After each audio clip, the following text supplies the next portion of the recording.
इधर वर्णन किया गया है, जैसे महाराज इन देवियों ने खाया, यही विधि गर्भ सहित सब नारी, वहीं हृदय हर्षित सुख भारी, जा दिन ते हरि गर्भ ही आए। मैं तो देखता रहता हूं, जा दिन ते हरि गर्भ ही आए। टीकाकारों ने बड़ा रस लिया है, क्योंकि कई आचार्यों का मानना यह है कि भगवान गर्भ में नहीं आते। हम तो जिस परंपरा से हैं, ऐसा कौन सा स्थान है जहां भगवान न हो?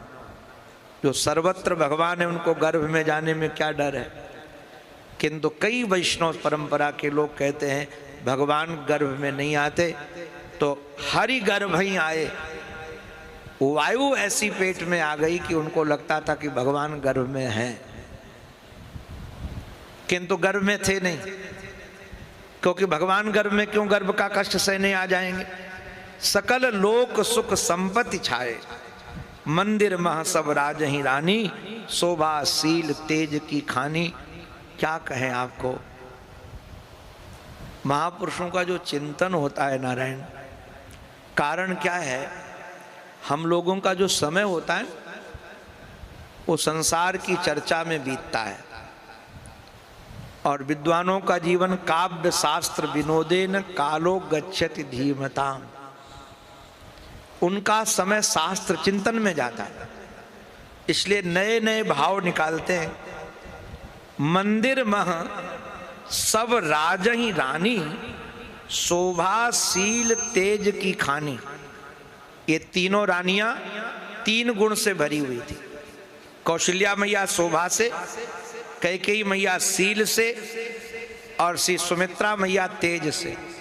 ये तीनों अलग अलग, और इनका तीनों का वर्णन कि भगवान कैसे शोभा के धाम हैं, और भरत जी कैसे शील के निधान हैं, और लखन शत्रुघ्न कैसे तेज के स्वरूप हैं। आज ये रानियां से सुशोभित हो रही हैं। अब जैसे महाराज जोग लगन ग्रह बार तिथि, जोग लगन ग्रह बार तिथि, सकल भय अनुकूल। भगवान को आना होता है बंधुओं, तो सब अनुकूलताएं बन जाती। चर अरु अचर हर्ष जुत, राम जन्म सुख मोर। आज सब कुछ तिथि वार नक्षत्र सब अनुकूल है। बाबा हमारे कह रहे नवमी तिथि मधुमास पुनीता। आप अपना मन अवध में ले चलो। अवध में एक आचार्य शरण ने वर्णन किया है कि एक दिन साकेत में राम जी और हमारे सियाजू ये नित्य दंपत्ति बैठे थे। तब तक किसी की रोने की आवाज आई, तो दंपत्ति ने देखा कि कौन रोने वाला है। एक देवी रो रही थी। सियाजू ने बड़े प्रेम से संभाल कर कहा कि सखी तुम कौन हो, कहां से आई हो, क्यों रो रही हो? उस तिथि ने कहा कि मैं नवमी तिथि हूं, मैं रिक्ता हूं। रिक्ता में कोई शुभ काम नहीं करता। रिक्ता तिथि में लोग यात्रा नहीं करते हैं। रोने लगी, पता नहीं हमारा जन्म क्यों हुआ है। जैसे कहा तो श्री राघव ने कहा देवी दुखी मत हो, अब हम तुम्हें स्वीकारते हैं और अब तुम्हारी तिथि में हम आएंगे। मां जानकी ने भी स्वीकारा। आप जरा कभी ध्यान देना, राम जी का जन्म किस तिथि को हुआ और जानकी का? दोनों नवमी में आए। जानकी नवमी, राम नवमी। और वैसे एक बात कहे, 9 का अंक पूर्णांक है। 9 का पहाड़ा जितनी बार पढ़ोगे 9 ही आएगा। 9 9 दूनी 18, 8 1 9, 9 तियां 27, 7 2 9। उसके बाद पढ़ लेना, इतनी आता है हमको। किंतु जितना जोड़ोगे आएगा 9 ही।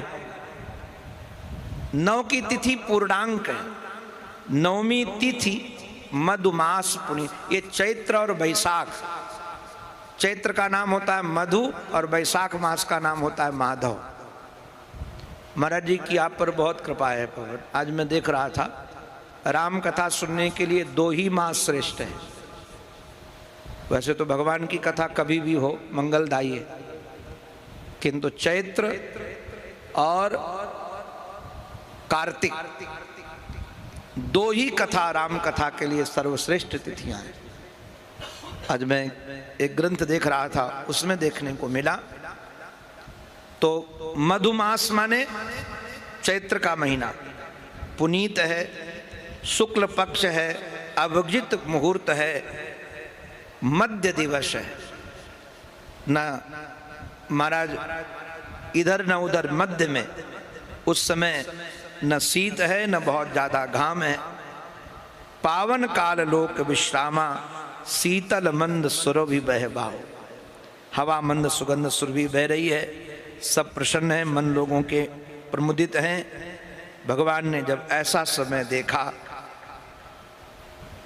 जैसे समय भगवान ने देखा, अस्तुति करई नाग मुनि देवा, बहुविधि लावहि निज निज सेवा, सुर समूह विनती करी पहुँचे निज निज धाम। भगवान शंख चक्र गदा पद्म धारण करके प्रकट हुए थे। देवता लोग स्तुति कर रहे थे। जग निवास प्रभु प्रगटे, अखिल लोक विश्राम। जैसे महाराज गए हैं, हमारे यहाँ सब ने मिल करके गुनगुनाया है। आइए हम लोग भी गुनगुना लें। ज़्यादा आँख बंद करके ये सोचें, अवध में राजाधिराज श्री दशरथ जी महाराज के महल में कई अपने कौशल्या मैया के प्रकोष्ठ में साक्षात पर ब्रह्म परमात्मा शंख चक्र गदा पद्म धारण करके प्रगटे हैं और उनको निहार करके या कौशल्या आदि माताएं बड़ी हर्षित हो रही हैं। आइए हम सब मिल करके इसको गुनगुनाते हैं।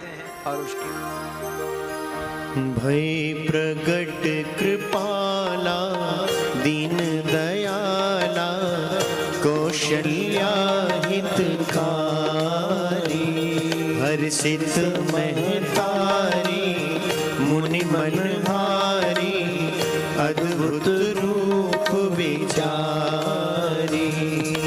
लोचन अभिरामा तनु घन श्यामा, निज आयुध भुज चारी। भूषण वनमाला नयन विशाला, शोभा सिंधु खरारी। कह दुई कर जोरी, स्तुति तोरी, कही विधि करो अनंता। माया गुण ज्ञाना तीत अमाना, वेद पुराण भनंता। करुणा सुख सागर सब गुण आगर, जेहि गावहि श्रुति संता। सो मम हित लागी जन अनुरागी, भयउ प्रगट श्रीकंता। ब्रह्मांड निकाया निर्मित माया, रोम रोम प्रतिवेद कहे। ममूर सोवासी यह उपहासी, सुनत धीर मति धीर न रहे। उपजा जब ज्ञाना प्रभु मुस्काना, चरित बहुत विधि कीन चहे। कही कथा सुहाई मात बुझाई, जेहि प्रकार सुत प्रेम लहे। माता पुनि बोली सोमति डोली, तजौ तात यह रूपा। की जय शिशुलीला अत प्रिय शीला, यह सुख परम रूपा। सुन वचन सुजाना रोदन ठाना, हुई बालक सुर भूपा। यह चरित जे गावहि हरिपद पावहि, तेन परहि भव तूपा। प्रगट कृपाला दीन दयाला कौशल्या हितकारी। भय प्रगट कृपाला दीन दयाला कौशल्या हितकारी। विप्रधेनु सुरसंत हित लीन मनुज अवतार। निज इच्छा निर्मित तनु माया गुण गोपाल। श्री राम जय राम जय जय राम।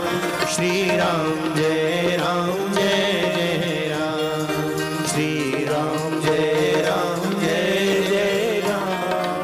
श्री राम जय राम जय जय राम। श्री राम जय राम जय जय राम। श्री राम जय राम जय जय राम। श्री राम जय राम जय जय राम। श्री राम जय राम जय जय राम। बोलो राघवेंद्र सरकार की जय। श्री अवध धाम की जय। राजाधिराज श्री दशरथ जी महाराज के भवन में कौशल्या मैया के प्रकोष्ठ में असरण शरण अकारण करुण करुणा वरुणालय कर तुम अकर तुम मन्यथक कर तुम समर्थ प्रकट हुए। किंतु शंख चक्र गदा पद्म धारण करके प्रकट हुए। हमारे संत कहते हैं कौशल्या मैया ने हाथ जोड़ करके कहा कि प्यारे प्रभु, हमने तो बालक के रूप में मांगा था, विष्णु रूप में नहीं। भगवान ने कहा मां क्या करें? बोले जो बालक करता है सो करो। बालक तो रोता है तो सुनी बचन सुजाना रोदन ठाना। भगवान ने रोना प्रारंभ किया और इतना रोए कि लंका तक रोने की आवाज गई। लंका वासियों को पता चल गया कि अब रावण को रुलाने वाला आ गया है। कई आचार्य कहते हैं पूरे अवध में इनके रुदन की ध्वनि गई है।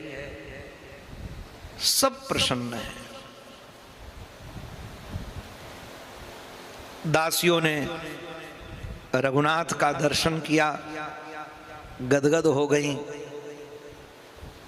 तब तक कैकेयी मैया के यहाँ से सूचना मिली वहां भी बालक उत्पन्न हुआ है।